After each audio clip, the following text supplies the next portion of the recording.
حضور صلی اللہ علیہ وسلم کا ارشاد ہے کہ جب جنت کے باغوں سے گزرو تو خوب چرو۔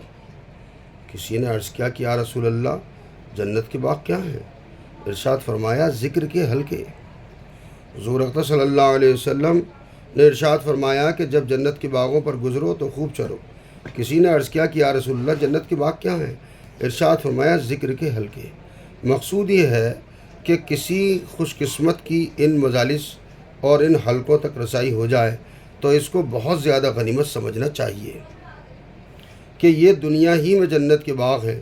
اور خوب چرو سے اس طرف اشارہ فرمایا کہ جیسے جانور جب کسی سبزہ زار یا کسی باغ میں چرنے لگتا ہے تو معمولی سے ہٹانے سے بھی نہیں ہٹتا بلکہ مالک کے ڈنڈے وغیرہ بھی کھاتا رہتا ہے لیکن ادھر سے منہ نہیں موڑتا۔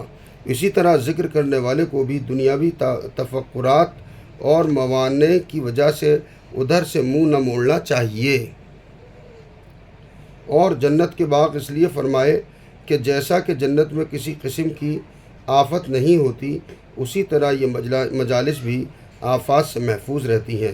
ایک حدیث میں آیا ہے کہ اللہ کا ذکر دلوں کی شفا ہے، یعنی دل میں جس قسم کے امراض پیدا ہوتے ہیں، تکبر، گھمنڈ، حسد، جلن، کینہ، من کا کھوٹ وغیرہ، سبھی امراض کا علاج ہے۔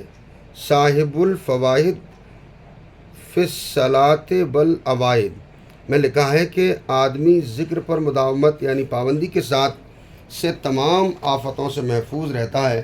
اور صحیح حدیث میں آیا ہے کہ حضور صلی اللہ علیہ وسلم ارشاد فرماتے ہیں کہ میں تمہیں ذکر اللہ کی کثرت کا حکم دیتا ہوں اور اس کی مثال ایسی ہے جیسے کسی کے پیچھے کوئی دشمن لگ جائے اور وہ اس سے بھاگ کر کسی قلعے میں محفوظ ہو جائے۔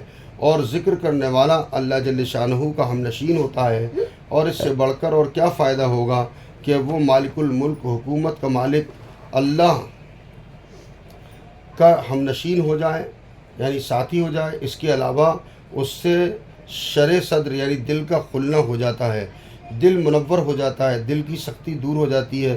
اس کے علاوہ اور بھی بہت سے ظاہری اور باطنی منافع ہیں جن کو بعض علماء نے 100 تک شمار کیا ہے۔